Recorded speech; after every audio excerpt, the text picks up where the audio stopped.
በድካም አብዝቼ በመገረፍ አብዝቼ በመታሰር አትርፌ በመሞት ብዙ ጊዜ ሆንሁ። በድካምና በጥረት ብዙ ጊዜም እንቅልፍ በማጣት በራብና በጥም ብዙ ጊዜም በመጦም በብርድና በራቁትነት ነበርሁ። የቀረውን ነገር ሳልቆጥር ዕለት ዕለት የሚከብድብኝ የአብያተ ክርስቲያናት ሁሉ ሐሳብ ነው።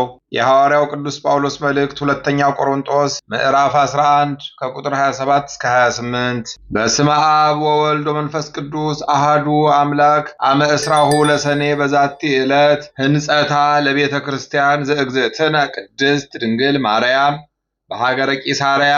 አንድ አምላክ በሆነ በአብ በወልድ በመንፈስ ቅዱስ ስም ሰኔ 20 በዚች ቀን በኬልቄዶን አውራጃ በቂሳርያ ሀገር የእመቤታችን የቅድስት ድንግል ማርያም ቤተ ክርስቲያን ያለ እንጨት ያለ ጭቃና ውሃ በሦስት ደንጊያዎች የተወደደ ልጇ እጅ የታነጸበት ነው።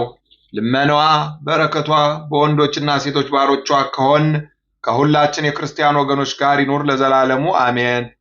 በዚህች ዕለት ከጌልጌላ አውራጃ አለሙት ከምትባል ቦታ የሆነው የሳፋጥ ልጅ ታላቁ ነቢይ ኤልሳዕ አረፈ። የዚህ ነቢይ መጠራቱ እንዲህ ሆነ። ኤልያስ አልፎ ሲሄድ የሳፋጥ ልጅ ኤልሳዕን በፊቱ 12 ጥማድ አስጠምዶ ሲያሳርስ አገኘው። እርሱም በእነዚያ የተሾመ ነበረ። ኤልያስም ሄዶ መጎናጸፊያውን በላዩ ጣለበት። ኤልሳዕም ጥማዱን ትቶ ኤልያስን ተከተለው። ኤልያስም አባቴ እወድሃለሁ፣ አንተን እከተልሃለሁ አለው። ኤልያስ ብላቴናዬ አድርጌሃለሁና ተመለስ አለው። እርሱም ኤልያስን ከመከተል ተመለሰ። 12ቱን ጥማድ በሬዎችም ወስዶ አረደ።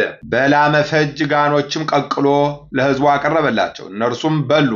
ኤልያስንም ተከትሎት ሄደ። ብላቴናውም ሆነ። ብዙ ዘመናትም ሲያገለግለው ኖረ። ኤልያስም በሚያርግበት ጊዜ ኤልሳዕን ከአንተ ተለይቼ ወደ ሰማይ ሳልወጣ አደርግልህ ዘንድ የምትሻውን ለምነኝ አለው። ኤልሳዕም በአንተ ያደረ ሀብተ መንፈስ ቅዱስ እጥፍ ሆኖ ይደርብኝ አለው። ኤልያስም ኤልሳዕ ድንቅ ነገርን ለመንከኝ፣ ነገር ግን ከአንተ ተለይቼ ወደ ሰማይ ስወጣ ብታየኝ ይደርብህ፣ ከአንተ ተለይቼ ወደ ሰማይ ስወጣ ባታየኝ ግን አይሆንልህም አለው። ሁለቱም እየተነጋገሩ ሲሄዱ የእሳት ፈረስና የእሳት ሰረገላ መጣ። ወደ መካከላቸውም ገብቶ አራረቃቸው። ኤልያስም በመነዋወጥና በጥቅል ነፋስ እንደዚህ ወደ ሰማይ አረገ። ኤልሳዕም አይቶ የእስራኤል ኃይላቸውና ጽናታቸው አባ አባ ብሎ ጮኸ። ከዚህም በኋላ ዳግመኛ አላየውም። ልብሶቹንም ከሁለት አድርጎ ከፈላቸው። ኤልያስም ለኤልሳዕ መጠምጠሚያውን ጣለለት፣ በኤልሳዕ ራስ ላይ ወረደ። ኤልሳዕም ተመልሶ በዮርዳኖስ ባህር ዳር ቆመ። በራሱ ላይ የወረደች የኤልያስን መጠምጠሚያ ይዞ ውሃውን መታባት። ውሃውም አልተከፈለም። የኤልያስ ፈጣሪ ወዴት ነው? ይህስ እንዴት ነው አለ። ከዚህ በኋላ ውሃውን መታው። ውሃውም ተከፍሎ ወዲያና ወዲህ ቆመ። ኤልሳዕም ተሻገረ። በዚያም ኤልሳዕ የመንፈስ ቅዱስን ሀብት በእጥፍ እንደተቀበለ ታወቀ። ኤልያስ የወንዙን ውሃ አንድ ጊዜ ከፈለ፣ ኤልሳዕ ግን 2 ጊዜ ከፈለ። ኤልያስ አንድ ምውት አስነሳ፣ ኤልሳዕ ግን 2ቱን ምውት አስነሳ። ከዚህም በኋላ ሂዶ ወደ ኢያሪኮ ገባ። የዚያችም ሀገር ሰዎች ጌታችን እነሆ እንደምታያት የዚች ሀገር ኑሮዋ ያማረ ነው፣ የሀገር ውሃ ግን ክፉ ነው፣ ሴቶች ሲጠጡት ይመክናሉ አሉት። ኤልሳዕም ጨው ጨምራችሁ አንዲት ሸክላ አምጡልኝ አላቸው። እነርሱም አመጡለት። ኤልሳዕም ወደ ውሃው ምንጭ ሂዶ ያንን ጨው ከውሃው ምንጭ ጨመረው። እንዲህም አላቸው፣ እግዚአብሔር እንዲህ ይላል፣ እሱን ከመጠጣት የተነሳ የሚሞት እንዳይኖር የሚመክም እንዳይኖር ይህን ውሃ አጣፈጥሁት። ከዚያችም ቀን ጀምሮ እስከ ዛሬ ድረስ ኤልሳዕ እንደተናገረ ያ ውሃ ጣፋጭ ሆነ። ከዚያም ሀገር ወደ ቤቴል ወጣ። ሲወጣም ከከተማው ሲወጡ ታናናሽ ልጆችን በጎዳና አገኘ። እነርሱም አንተ ራሰ በራ ውጣ ውጣ እያሉ ይዘባበቱበት ጀመረ። ወደ ኋላውም ተመልሶ ባያቸው ጊዜ እግዚአብሔርን ስም ጠርቶ ረገማቸው። የዚያን ጊዜ 2 ድቦች ከዱር ወጥተው ከእነርሱ 42 ልጆችን ገደሉ። ከነቢያት ልጆችም አንዲት ሴት ነበረች። ወደ ኤልሳዕም ጮኸች፣ ባሪያህ ባሌ ሞተ። ባሌ እግዚአብሔርን የሚፈራ ሰው እንደነበረ አንተ ታውቃለህ። ባለ ዕዳው 2 ልጆች ወስዶ ይገዛቸው ዘንድ መጣ አለችው። ኤልሳዕም አደርግልሽ ዘንድ ምን ትሻለሽ? በቤትሽስ ምን አለሽ አላት። ዘይት ካለበት ማሰሮ በቀር ለእኔ ለባሪያህ ምንም የለኝም አለችው። ሂደሽ ከጎረቤቶችሽ ሁሉ የሸክላ ዕቃና ባዶ ዕቃዎችን ተዋሺ፣ አታሳንሺ። ወደ ቤትሽም ገብተሽ በአንቺና በልጆችሽ ላይ ደጁን ዝጊ።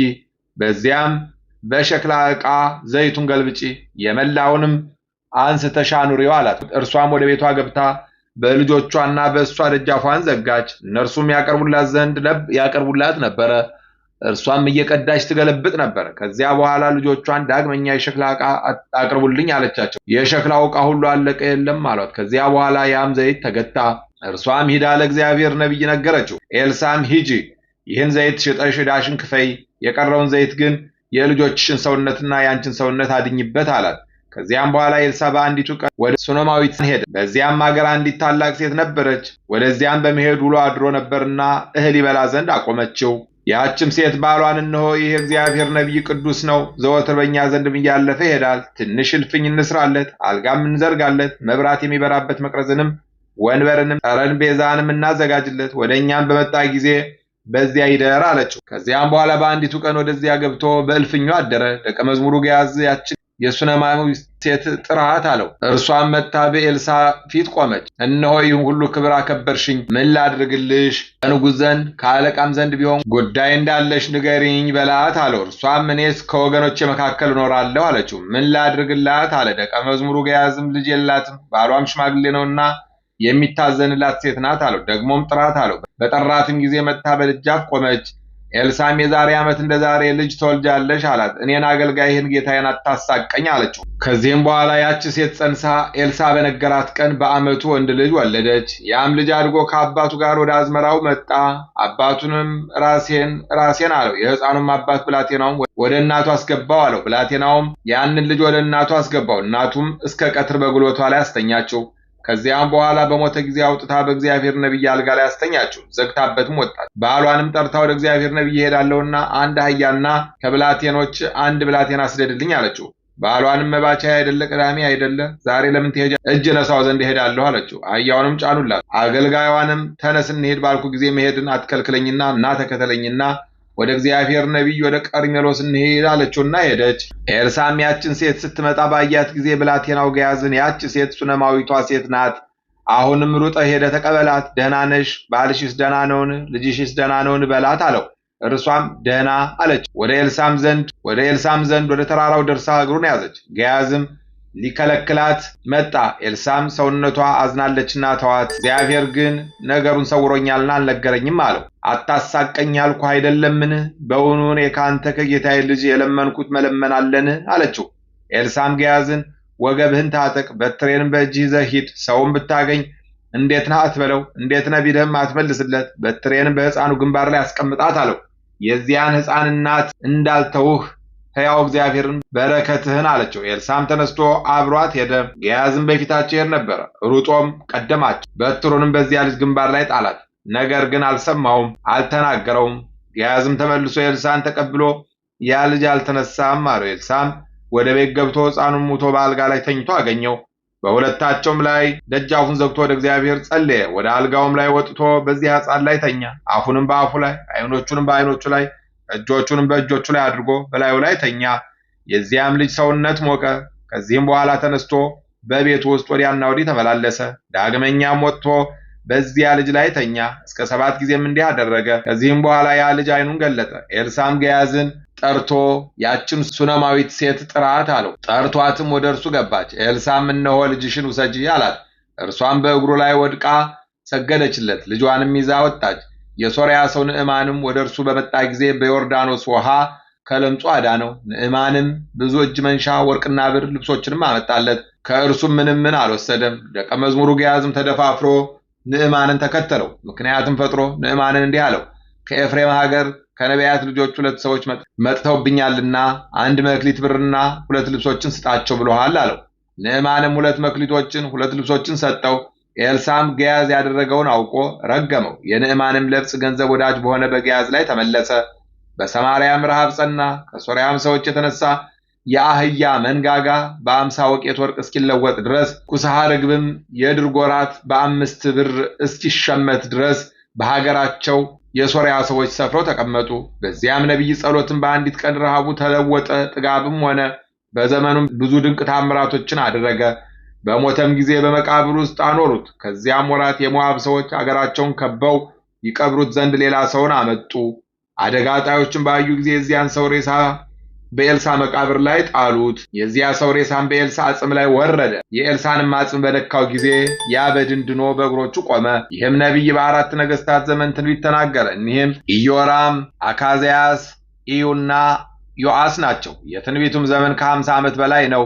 ክብር ይግባውና ጌታችን ኢየሱስ ክርስቶስም ወደ ዓለም ከመምጣቱ አስቀድሞ ትንቢት ተናገረ። ከዚህም በኋላ በሰላም አረፈ።